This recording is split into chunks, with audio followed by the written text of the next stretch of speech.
Hey, all my Crimsonites, and welcome to the Crimson Cure channel, where we embrace our femininity, increase our womanly values, and celebrate our brothers. So join me on our feminine journey to learn, heal, and grow.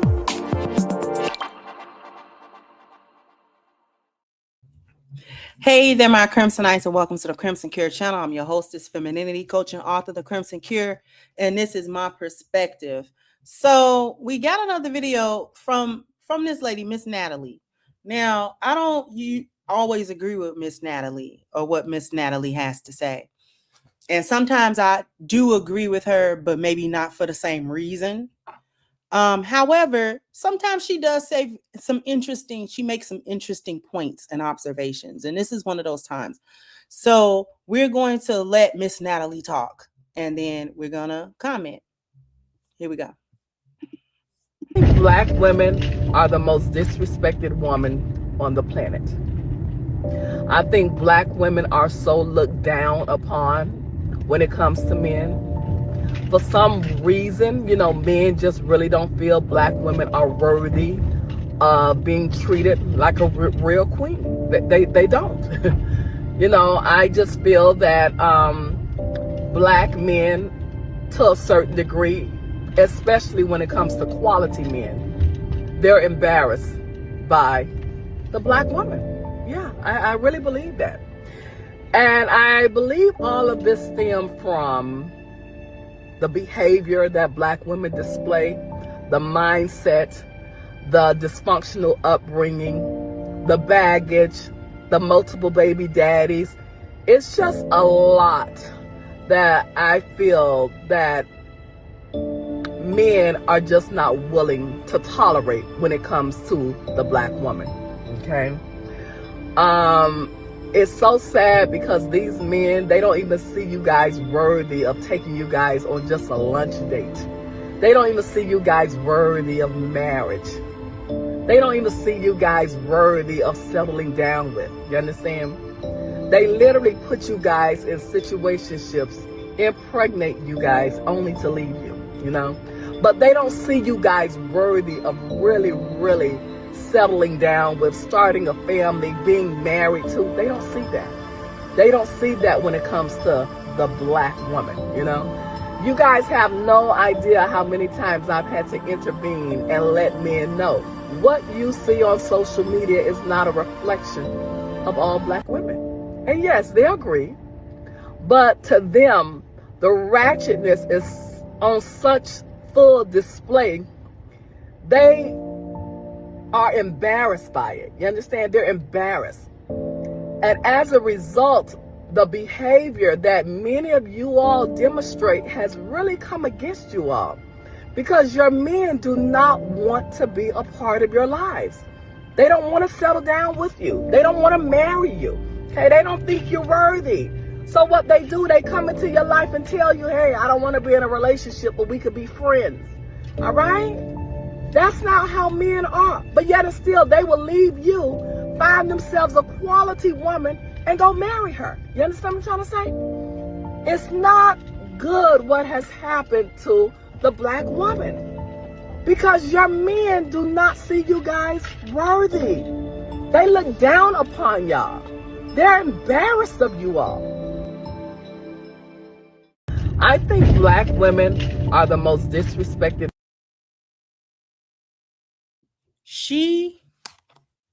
Let me get this together so y'all can hear me clearly, because sometimes it comes across like I got a lisp and I don't. Miss Natalie in this video is telling the absolute truth. I agree with her. I believe it. I do believe that embarrassment is a component of the way in which black men deal with and interact with black women, generally speaking, right? And this is not everybody's individual experience and things of that nature, but just the general feeling of, man, this is what our women display, not only to us, in our homes and behind closed doors. But this is the behavior that they display publicly. They flaunt it. They appear to be proud of it in most cases. They appear to be very haughty about it. Very, very, there's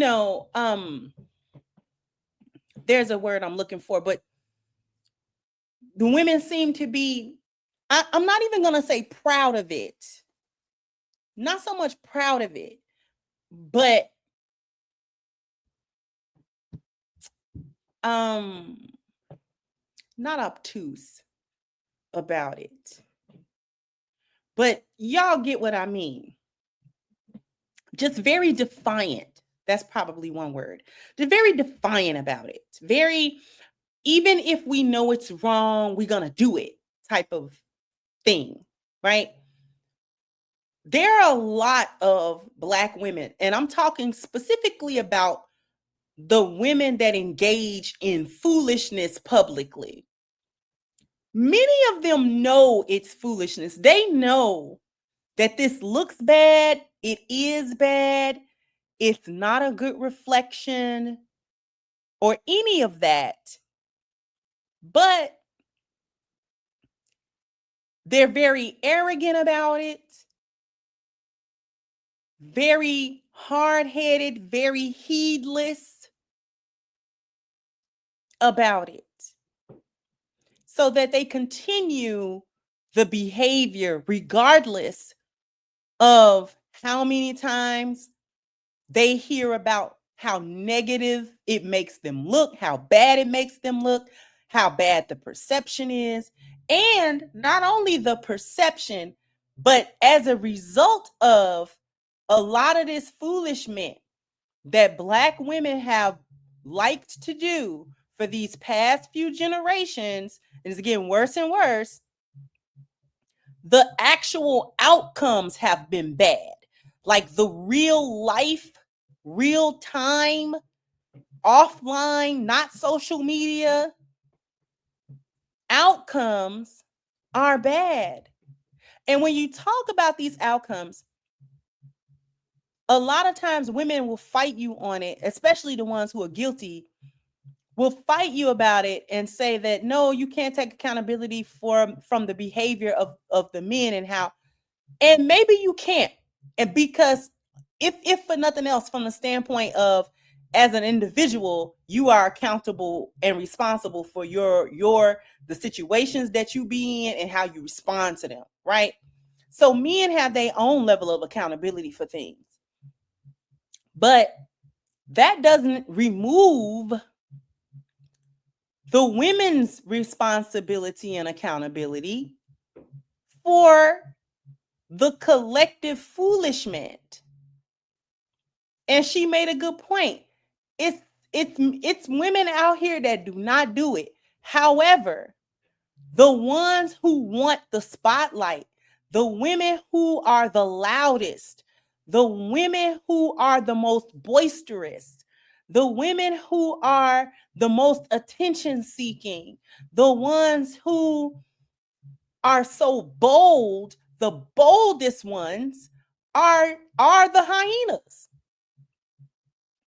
And they're bold in such a negative way until the men are coming to y'all. Y'all are having the problem in the dating market and the marriage rate because of how you have behaved.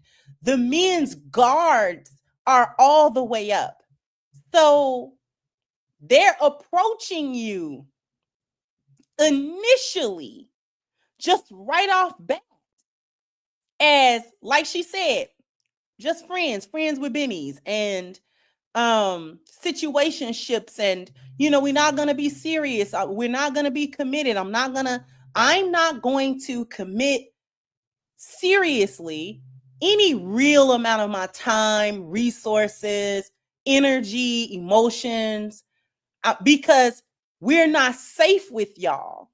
Nobody feels safe And it's not just because Black men want to disrespect or disregard Black women for the sake of doing it, but because there's no safety anymore.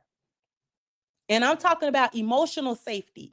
There's no safety because there is no integrity.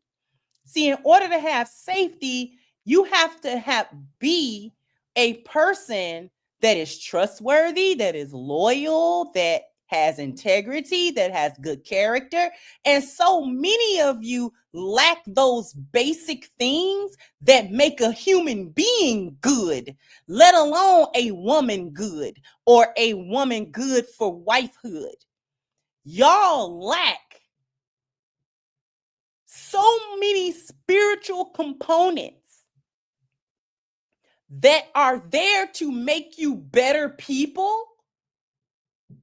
You can't be a good woman. Like you can't do it, because in order to be a good person, a good woman, a wife material woman, then you actually have to embody those spiritual aspects.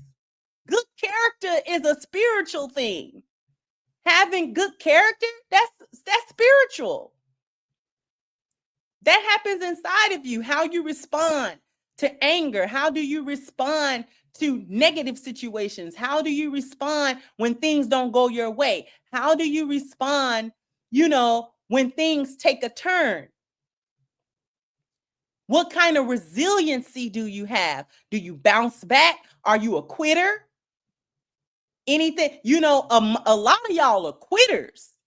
A lot of women are quitters. Don't nobody really talk about that. And y'all hide it behind, I'm protecting my peace, so I'm walking away from things. No, you're not just protecting your peace.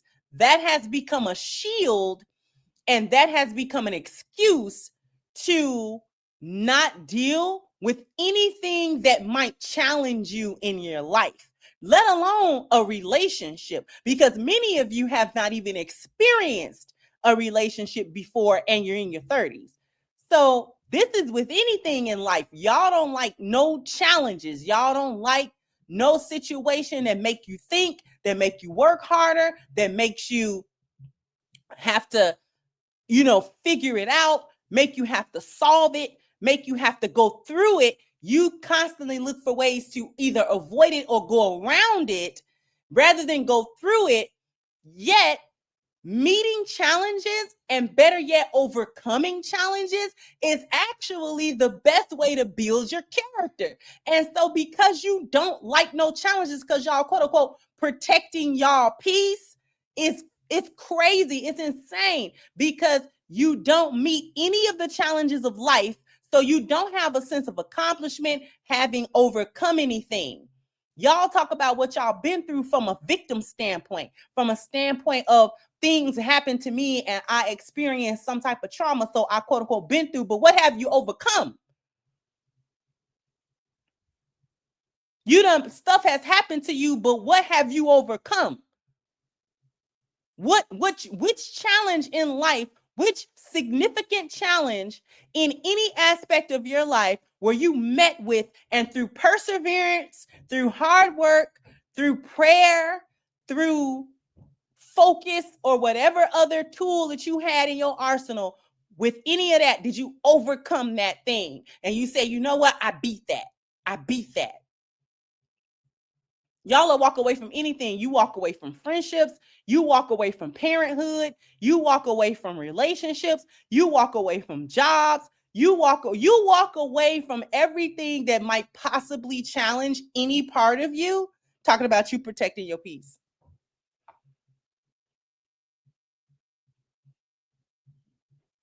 Many of you are cowards.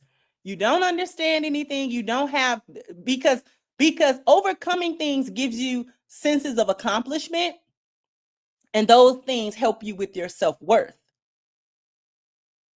This is why y'all don't make good wives and things of that nature, because you're not really good people.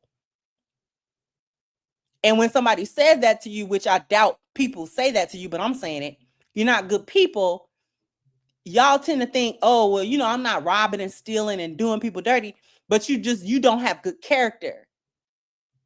You don't have loyalty. You don't have honor. You're not true to your word. Nothing. You're not true to decisions that you make.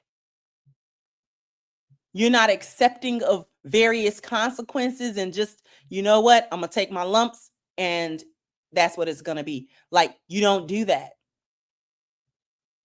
You don't do it. And so you rather avoid things and double down on a lot of foolishness. And the men are just kind of disgusted. I agree with her. It's a level of that is embarrassment, because not all the men are angry. Like, I think at one point they were, but it's kind of beyond anger. It's disappointment. It's like, really, this is the best that you can be, and this is the best that we can get. Like, we can't aspire any higher for our women. There's no higher level of behavior other than getting into relationships to use men. You don't really have love for them. You're not really supportive of them. You'll move around as soon as a quote unquote better opportunity presents itself. And, you'll do all of these things. You'll do everything but what you're supposed to be doing as a woman. You do everything but that. And just live chaotically all day, every day, chaos. And it's crazy work.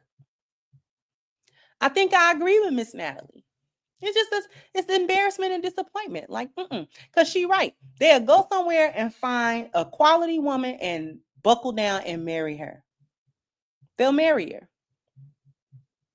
and go off, and they'll try to have the best marriage that they can with that woman. Meanwhile, you all are lonely. You don't have contact with men regularly unless you lower yourself to, just be sexually available to men that don't commit to you and things of that nature. Yeah, I can see it. And then it's you hard-headed because look at the first comment, decenter men. No, correct yourself. Correct you. It's not about decentering men, because it's not about making it to where your whole life got to revolve around even the imaginary concept of a man. It's about you standing in your womanhood properly. And by and large, Black women have not done that. You have abandoned your post as women, not just as wives. You've abandoned your post as women. Many of you have children. You're not mothers.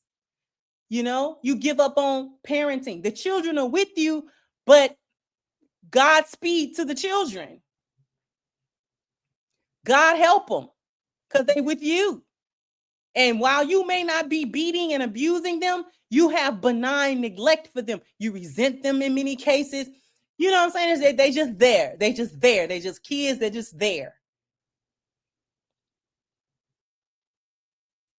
And you sit up at night and daydream about what your life would have been like had you not had them, because they were not born in loving circumstances, in positive circumstances. It's a whole lot of chaos surrounding their conception and what you went through the pregnancy and having them, and all the arguments, and this dude won't answer your call and all that stuff. It's deep. What she said, yeah, I agree. And if you agree, jump down in the comment section. Let me know what you think. Like, share, subscribe to the channel if you have not. Once again, I'm your host, Sister Crimson Cure, and this was my perspective. Bye-bye, Crimsonites.